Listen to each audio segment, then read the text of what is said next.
everyone. For this week's The Inside Cover, I have The Project, a new thriller from Courtney Summers, who you might remember from her best-selling book, Sadie. Let's start with the inside cover. The Unity Project. Stole my sister, murdered my son, saved my life. Are you ready to belong? After a tragic accident kills most of her family and leaves her little sister Lo on the brink of death, Bee Denham is desperate for a miracle. It arrives in the form of Lev Warren, the charismatic, spiritual leader of the Unity Project. He promises he can save Lo. All Bee has to do is believe. Lo awakens in the ICU to find her parents are dead and her sister has abandoned her for the Unity Project. The more Lo learns, the more she's convinced the beloved organization is hiding sinister secrets. If only she could make Bee believe. Years later, when a man shows up at the magazine Lo works for, claiming the Unity Project killed his son, Lo sees the perfect opportunity to expose the group and reunite with Bee once and for all.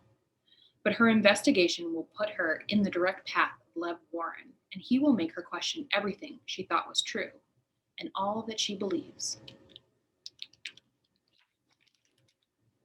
So this book starts with a prologue, which I'm going to read from. Prologue.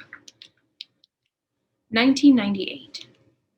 She's at Miss Ruthie's house, eating one of Miss Ruthie's peanut butter cookies, staring out Miss Ruthie's living room window and waiting for her parents to come home. From here, Bee can see her house with all its lights off and the front door locked. The wooden swing hanging from the tree in the front yard rocks idly in the summer breeze. The driveway is empty.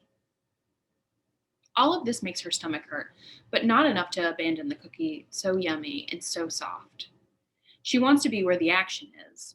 At least that's what she heard her father say when he left her with Miss Ruthie. Bee made it no easy feat, screaming and clutching at his legs, a wild thing, while Miss Ruthie watched aghast. She was very relieved when the tantrum de-escalated into woeful sniffles, and that was when the peanut butter cookies appeared. Her father kneeled in front of Bee and gave her a kiss. "I'd take you if I could, Buzz," one of his many nicknames for her. Bee, Busy Bee, Buzz. She awaited a promise. "Mom and I will tuck you in tonight." But he made none. He was going to the hospital.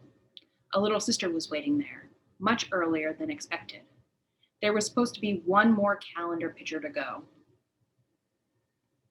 Bee is 6 years old enough to know what a big sister is. Her best friend Ellen is a big sister, and she's seen plenty of them on TV. She understands it means that she came first. If being a big sister were only that, it would be easy enough. But there's something else about it that feels harder to accept. She sees Ellen and those girls on TV as slightly outside the spotlight, little more than an afterthought. Bee doesn't want to be a big sister. She's been the one most loved by her parents and always wanted to be the one her parents loved most. She spends an uncomfortable night in Miss Ruthie's guest room. Miss Ruthie doesn't know how to say goodnight to her like her parents do, and the next morning when her father comes to pick her up, tired and strained, Bee hits him in the side like she did when she was 3, and he was saying something she didn't want to hear. He holds her wrist gently in his hand and says, "We don't hit people, Bee, you know that." She starts to cry. He lets go of her wrist and just holds her, asks her what the matter is. "You left me with Miss Ruthie and you forgot my bear and I don't want a sister," is what she wants to say but doesn't. He thanks Miss Ruthie and carries Bee back to the house. When he lets her down at the threshold, she runs to the baby's room and there's no baby there, and she's very relieved. She calls for her mother, but her mother isn't there either. They're at the hospital, Dad tells her, where the action is. They meet Mom in the waiting room, and Bee is confused because she still looks like she has a baby in her.